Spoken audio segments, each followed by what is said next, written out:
Masih di Boyolali bro, kali ini berkunjung ke kandangnya Mas Adit di Boyolali, pemilik dari warung Iga Bakar Pak Wit yang terletak di barat Simpang 5 Boyolali ya bro. Iga bakarnya ini luar biasa bro, kita sudah ngicipi dan enak sekali bro. Ayo kita ngobrol sama Mas Adit ini tentang peternakannya, yaitu sapi perah dan juga sapi potong untuk di sektor peternakan beliau ini bro.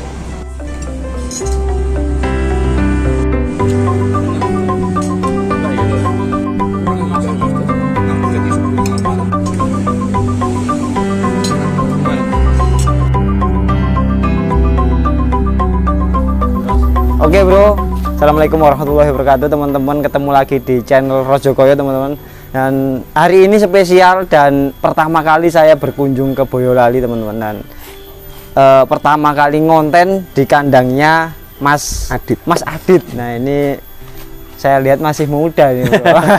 Mas Adit ini tepatnya Mas Adit siapa namanya? Dwi Aditya. Dwi Aditya, pemilik dari kandang sapi yang ada di belakang saya ini. Dan saya sudah ngintip ke belakang. Ternyata di belakang itu bukan hanya sapi perah, tapi ada sapi penggemukan juga ya Mas ya? Penggemukan sih. Teman-teman pasti tahu yang ada di Malang, kalau kita dengar Boyolali itu pasti susunya. Susu. Ya, yang ada di sini itu pasti susu. Tapi nggak seperti itu ya. Saya kira ada penggemukan juga Mas ya. Ini bisa cerita sedikit sejarah kandang ini mulai kapan atau bagaimana ceritanya Mas Adit? Boleh cerita sama kita. Kandang sendiri sebenarnya baru 2 tahun saya. 2 tahun. Baru 2 tahun. Yang awalnya memang di penggemukan saya. Oh, awalnya penggemukan. Penggemukan karena dulu dari orang tua basicnya kan penggemukan. Udah lama tapi lama nggak ada yang nerusin ya, baru saya mulai lagi. Oh, begitu. Jadi yang selama ini di pikiran saya kalau Boyolali itu penuh dengan sapi susu, salah ya? Ya dagingnya juga juga ada. Oh gitu. Nah Mas Adit, kenapa dari orang tua tadi kan sudah berhenti, kita dengarkan gitu, terus kemudian Mas Adit ini punya greget untuk meneruskan lagi. Ini kenapa Mas Adit seorang pemuda mau meneruskan usaha yang sudah dibilang berhenti tadi? Dari basic keluarga memang nggak jauh dari sapi. Dari dulu nggak jauh dari sapi. Dari yang dulu penggemukan sapi sampai ke proses ke pemotongan. Setelah itu berhenti, akhirnya saya lanjut ke kulinernya. Oh, ke kulinernya. Tapi masih di dunia sapi masih ya? Di dunia sapi. Itu di iga sapi. Saya ngolah bagian iga sapi. Nah, setelah itu kuliner sudah jalan, saya ada pikiran lagi lah, lanjut lagi di peternakannya. Gitu, terus kita lanjut di peternakan penggemukan sapinya dulu. Setelah penggemukan sapi sudah ya berjalan tapi belum yang maksimal. Boyolali itu kan nggak jauh dari susunya, makanya saya masuk di susunya. Oh, begitu. Oh, seperti itu. Nah ini ada berapa ekor sapi yang ada di dalam ini? Ini sementara kalau total untuk semuanya sekitar 40-an. 40-an sama pedetan. Pedetan ya Pak ya. Ini kita diurut dulu Pak dari penggemukan dulu. Ini prospeknya bagaimana kalau di Boyolali sendiri kalau penggemukan itu Pak? Kalau di Boyolali itu ya prospeknya ya prospek Mas. Lebih enak di penggemukan atau susu Mas? Dua-duanya enak. Dua-duanya enak. Dua-duanya enak. Nah ini aku sulit ini, dua-duanya enak. Dua-duanya enak.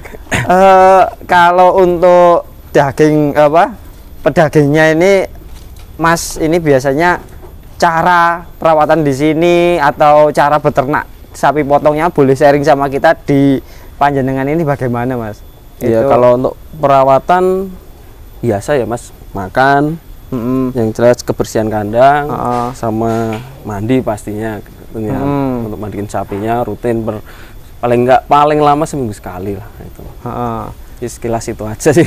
Ya, tapi kalau pemasaran Mas, kalau pemasaran kan susu itu saya lihat tadi kan sudah ada pos-pos atau pengumpulan gitu. Kalau pedaging ini kalau di sini tuh bagaimana di dibawa ke pasar atau di? Kalau saya nanti udah ada yang biasa ngambil, Mas. Jadi nanti per 5 bulan biasanya.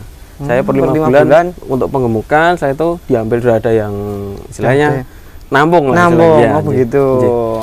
Per 5 bulan itu. Nah ini Mas Adit, di Boyolali itu nggak jauh dari susu. Nah ini boleh sharing sama kita yang ada di luar Boyolali ini, dulunya ini gimana sih ceritanya kok Boyolali jadi kota susu ya? Kita bilang gitu ya. Itu gimana sih Mas, yang sejauh Mas tahu gitu? Kalau boleh. Susu setahu saya karena di Boyolali itu kan juga masih di lereng gunung ya, masih kaki gunung Merapi sama Merbabu. Oh gitu ya ini ya. Jadi kan daerah dingin. Ya, yang dominan cenderung kalau ternak itu kan di perahnya bagus katanya gitu. Nah, mungkin dari situ petaninya banyak yang cenderung ke perah. Sawi perah. Jadi Boyolali juga jadi istilahnya apa ya? Jadi kayak ada ikon Boyolali kota susu. Kota susu gitu, seperti itu. Untuk sapi penghobi gimana Mas di sini? Kalau atau kan sekarang kan musimnya sapi jumbo-jumboan atau bagus-bagusan gitu. Di sini cuacanya gimana? Kalau di Boyolali belum kayak yang di luar sana kayaknya Mas. Belum. Kalau Jawa Timur kan udah hampir setiap tempat kayaknya ada gitu. Kalau sendiri-sendiri gitu ya. Kalau sini belum kayaknya Mas, belum yang luas gitu ya. Iya, masih istilahnya kalau petaninya itu masih cenderung perahnya ke produksi itu ya, perahnya. Karena kalau mungkin mindset si petaninya kalau perah itu kan bisa menghasilkan setiap hari Mas. Kalau untuk penggemukan kan kita harus istilahnya apa ya? Berani keluar uang dulu ya, untuk perawatan dulu. Perawatannya jangka panjang gitu Mas ya. Ya kalau perah itu kan istilahnya tiap hari dia ada hasil ya. Mungkin kan di situ petaninya yang gimana ya, bisa ada pendapatan penghasilan tiap hari gitu. Jadi tidak merogoh kantongan sendiri untuk perawatan si sapi itu. Iya betul. Ini Mas, kita mau tanya ini Mas, khususnya di peternakan Mas Adit ini, tips atau kiat untuk memperoleh susu yang tentunya kualitas baik dan juga kuantitas yang baik itu, Mas Adit ini biasanya yang dilakukan apa tuh Mas di kandangnya itu? Ya kalau treatment khususnya ya masih biasa ya Mas. Pola kebersihan kandang pasti nomor satu. Kedua untuk jaga kualitas pakan. Ya itu kalau saya istilah terjun baru yang belum lama, saya benar-benar istilahnya neliti ya, bukan neliti ya, apa ya? Ya Pak, mengamati itu memang dari pakan itu sangat pengaruh. Ya boleh dibilang neliti tapi tidak tertulis secara ilmiah lah Mas ya gitu. Istilahnya dilihat secara keseharian, harian penambahan susu setelah memperbaiki kualitas makanan itu seperti apa. Pasti dari apa yang dikonsumsi. Oh iya betul. Kalau sapi susu itu beda nggak sih Mas dengan penggemukan? Kalau penggemukan kan dikasih makan ini terlihatnya beberapa bulan kemudian atau beberapa minggu kemudian. Kalau sapi susu gimana? Kalau kasih makan sekarang besok udah terlihat apa belum perubahannya? Kalau untuk perubahan yang detail itu memang memerlukan waktu Mas. Nggak langsung tuh enggak. Cuman apa ya? Kelihatan tapi ya, kelihatannya cepat, nggak kayak penggemukan kan perlu mungkin perbaikan rumen dulu apa-apa itu baru kelihatan gemuknya. Tapi kalau di susu sendiri kan karena produksinya setiap hari mungkin jadi bisa langsung kelihatan gitu. Tapi nggak yang secara langsung tidak, tapi berproses. Mungkin dengan pakan yang bagus, yang dengan kualitas bagus, per hari bisa meningkat per 1 liter atau per 2 liter. Meningkatnya gitu istilahnya ya, enggak langsung yang 10 gitu liter ya. Tapi bertahap juga tapi tidak sejauh seperti penggemukan gitu.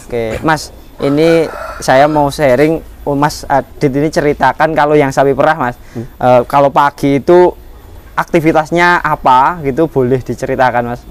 Kalau aktivitasnya rutin jam 5 pagi ya. Itu harus ya. Ya, soalnya kan jadwal pengambilan susunya pagi. Oh gitu. Jadi jam 5 pagi udah mulai itu sapi diguyang dulu. Diguyang dulu. Setelah itu kita kompor dulu. Setelah kita kompor baru mulai proses pemerahan. Nah, kalau untuk pakannya Mas, tadi kompor dan pakan ya saya lihat ada hijauan gajahan ya, rumput seperti pada umumnya ya. Nah, kemudian untuk komborannya ini, kalau sapi perahnya ini kita pengen tahu Mas, itu Mas Adit yang treatmentnya pakan apa yang digunakan untuk ngombor itu Mas? Kalau komboran saya ada konsentrat, sama ada tambahan ampas tahu. Ampas tahu ya Mas ya? Oke. Karena yang dipakai dari dulu itu, tapi bukan yang jadi dominan itu. Setelah saya pakai konsentrat itu, ternyata di konsentratnya saya lebih dominan kan. Oh gitu. Jadi kalau ampas, kalau saya buat penambahan, jadi saya balik kan. Kalau orang itu ampasnya yang dominan, karena mungkin nilai harganya lebih murah. Nah, tapi ternyata setelah itu saya nyoba konsentratnya yang saya utamakan itu justru malah hasilnya lebih. Mungkin gitu. Dari nominal awal, wah kelihatannya per kilo sekian, tapi sama hasilnya sesuai gitu. Oh, jadi apa yang dikeluarkan untuk sapi itu memberikan output atau susunya sesuai yang kita berikan itu Mas. Iya. Oh, justru begitu. Malah mungkin lebih Mas ya. Jadi bisa disimpulkan Mas Adit ini dalam penelitiannya itu dipakani ampas dengan harga yang murah, dapat susu yang sesuai yang dikasih banyak lah intinya gitu. Tapi kalau saat dikasih konsentrat, ternyata walaupun harga konsentrat itu lebih mahal dari ampas lah gitu, itu susunya lebih banyak. Oh begitu. Itu ada satu sapi yang benar-benar saya tuh ya nggak nyangka. Itu saya itu di laktasi pertama. Laktasi pertama usia 1 minggu itu dia keluar susu 1 hari 15 liter. Terus ini udah jalan kurang lebih hampir 1 bulan. Itu susu udah tembus 28 liter. 1 ekor sapi Mas? Iya. 1 hari. 1 hari loh. 28 liter. Satu sapi itu.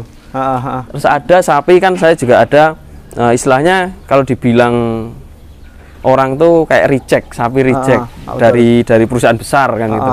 Istilahnya udah kualitas susu keluarnya sedikit. Nah, saya coba benahi gitu.